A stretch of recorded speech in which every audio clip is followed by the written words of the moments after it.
expenses. Prepaid expenses are shown on the side of balance sheet. Prepaid expenses are shown on the side of balance sheet. A. Liability side. B. Asset side. C. None of these. आपल्या सर्वांना माहीत आहे prepaid एक्सपेन्समध्ये prepaid insurance ही argument आपण पाहिलेलं आहे बघा सर्वांना. Practical problems होताना आपण प्रीपेड इन्शुरन्सचे आर्ग्युमेंट बघितलेलं आहे. त्या आर्ग्युमेंटचे एक इफेक्ट आपण बॅलन्स शीटच्या असेटला म्हणून यामध्ये उत्तर द्यायचं आहे prepaid expenses are shown on the asset side of balance sheet. Asset side of balance sheet हा शब्द महत्त्वाचा लक्षात ठेवायचा.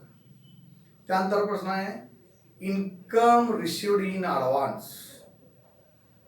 Income received in advance are shown on the side of balance sheet. Income received in advance already prepaid income आहे argument आहे. Prepaid मगाशी एक्सपेन्सची argument भेटली आपण ही प्रीपेड इन्कमची आर्ग्युमेंट आहे.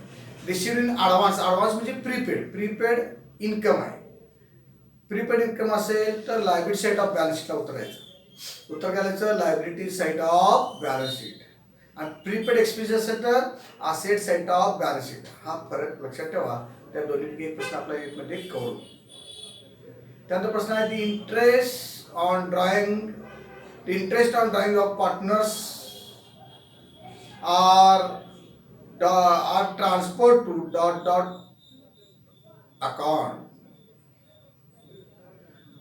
किंवा प्रश्न असा विचारतात the interest on drawing of partners are transfer to side of profit and loss account. भागीदारांच्या ड्रॉइंगवरचं व्याज हे प्रॉफिट अँड लॉस अकाउंटच्या कोणत्या साईडला ट्रान्सफर केलं जातं. A debit side, B credit side, C none of these. तर आपल्या सर्वांना माहिती असून द्या the interest on drawings are transfer to credit side of profit and loss. Interest on drawing म्हणजे ड्रॉइंगवरचं इंटरेस्ट हे व्याज आहे त्यामुळे ते आपला पीसीला मांडायचं आहे. प्रॉफिट असून क्रेडिटला मांडायचं आहे म्हणून credit side of profit and loss म्हणायचं. आणि जर प्रश्न असा विचारला the interest on drawings are transfer to side of profit and loss. Interest on drawings of partner are transferred to debit side of profit loss.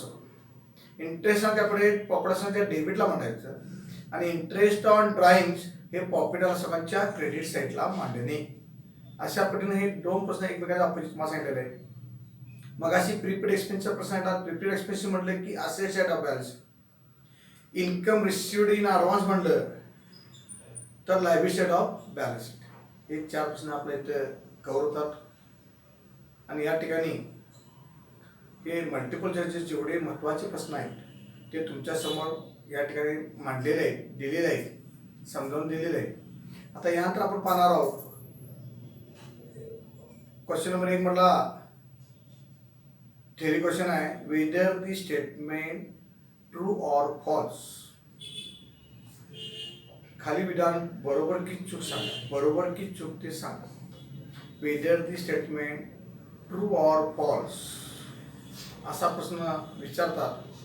जर आपल्याला त्यांनी region विचारलं तर रिजन आपण सांगणार आहोतच. प्रथम आपले हे प्रश्न बरोबर आहे की चूक आहे हे पहिलं समजावून घेऊया. तर आपल्याला प्रश्न विचारला आहे partnership firm is trading concern.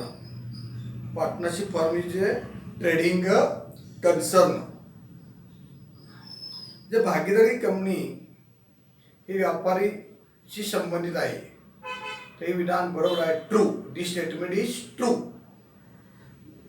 Partnership firm is a trading concern असं विधान असेल तर ट्रू शब्द द्यायचा आहे. The statement is true. आणि जर प्रश्न असा विचारला partnership firm is non trading concern म्हटलं, नॉन ट्रेडिंग व्यापारीशी संबंधित नाही असं म्हटलं तर this statement is false. This statement is काय म्हणायचं फॉल्स. लक्षात ठेवा सगळ्यांनी. ट्रू ऑर फॉल्स मध्ये ट्रू कशा असणार आहे, फॉल्स कसा असणार आहे लक्षात ठेवा. ट्रेडिंग कन्सर्न म्हटलं तर पार्टनरशिप फॉर्म हे ट्रेडिंग कन्सर्न आहे, हे विधान बरोबर आहे. Partnership form non trading concern म्हटलं की हे विधान चूक आहे, एवढं लक्षात ठेवा मित्रांनो. मराठीत तुम्हाला सांगतोय. त्यानंतर प्रश्न आपला विचारला आहे की partnership is an association of 2 or more persons. Partnership is an association of 2 or more persons. Partnership एक असोसिएशन आहे, संस्था आहे, 2 किंवा 2 पेक्षा अधिक व्यक्तींची. विधान बरोबर आहे. भागीदारी कंपनी ही कमीत कमी 2 जास्तीत जास्त 20-50 सभासद असतात, त्यामुळे 2 or more पर्सन म्हटलेलं आहे. हे this statement is true. This statement is true. Partnership firm is an association of 2 or more persons. This statement is true. हे विधान काय आहे, बरोबर आहे. In the partnership deed is silent. वाक्य फार महत्वाचं आहे, very important. If the partnership deed is silent, the partners share profits and losses equally. The partners share profits and losses equally.